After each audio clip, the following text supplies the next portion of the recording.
अजा एकादशी कथा। अजा एकादशी कथा। एक समय अर्जुन ने कहा श्री कृष्ण से कि हे पुंडरीकाक्ष, अब आप कृपा करके मुझे भाद्रपद माह के कृष्ण पक्ष की एकादशी के विषय में बतलाएं। इस एकादशी का क्या नाम है तथा इसके व्रत का क्या विधान है, इसका व्रत करने से किस फल की प्राप्ति होती है। श्री कृष्ण ने कहा कि हे कुंती पुत्र, भाद्रपद माह के कृष्ण पक्ष की एकादशी को अजा कहते हैं।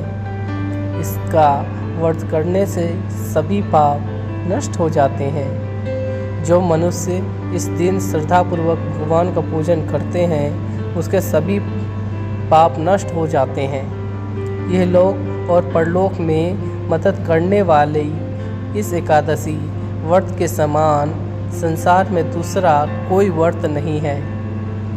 अब ध्यानपूर्वक इस व्रत एकादशी का महात्म्य श्रवण करो। पौराणिक काल में अयोध्या नगरी में एक चक्रवर्ती राजा राज्य करता था। उसका नाम हरिश्चंद्र था। वह अत्यंत वीर, प्रतापी तथा सत्यवादी था। प्रभु इच्छा से उसने अपना राज्य स्वप्न में एक ऋषि को दान कर दिया और परिस्थितिवश उसे अपनी स्त्री और पुत्र को भी बेच देना पड़ा। स्वयं वह एक चांडाल का दास बन गया। उसने उस चांडाल के यहाँ कफन लेने का काम किया, किंतु उसने इस आपत्ति के काम में भी सत्य का साथ नहीं छोड़ा। जब इसी प्रकार उसे कई वर्ष बीत गए तो उसे अपने इस नीच कर्म पर बड़ा दुख हुआ और वह इससे मुक्त होने का उपाय खोजने लगा। वह सदैव इसी चिंता में रहने लगा कि मैं क्या करूं, किस प्रकार इस नीच कर्म से मुक्ति पाऊं। एक बार की बात है कि वह इसी चिंता में बैठा था कि गौतम ऋषि उसके पास पहुँचे। हरिश्चंद्र ने उसे प्रणाम किया और अपनी दुख भरी कथा सुनाने लगे।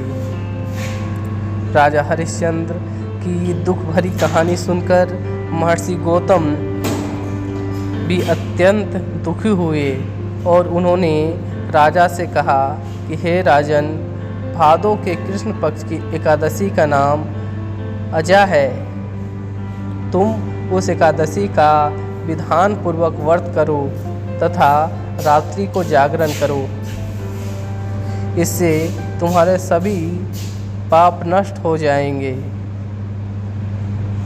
महर्षि गौतम इतना कह आलोक हो गए।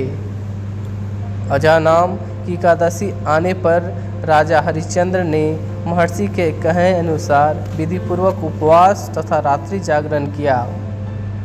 इस व्रत के प्रभाव से राजा के सभी पाप नष्ट हो गए।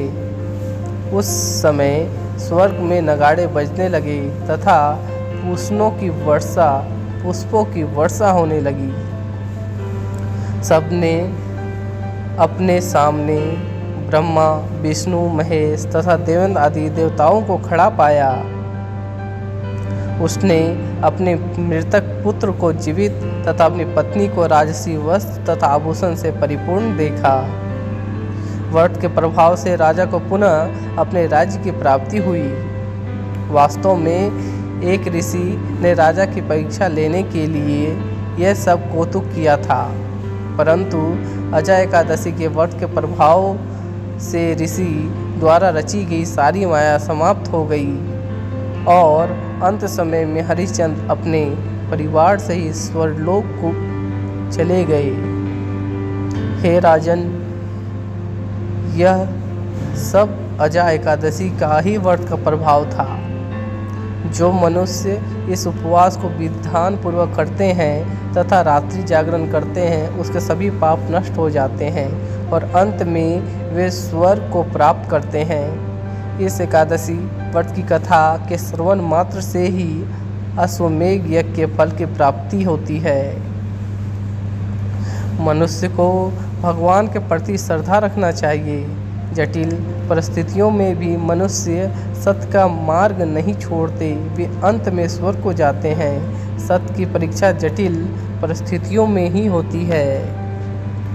बोलिए विष्णु भगवान की जय। एकादशी महात्म्य अजा एकादशी कथा संपूर्णम। अजा एकादशी कथा।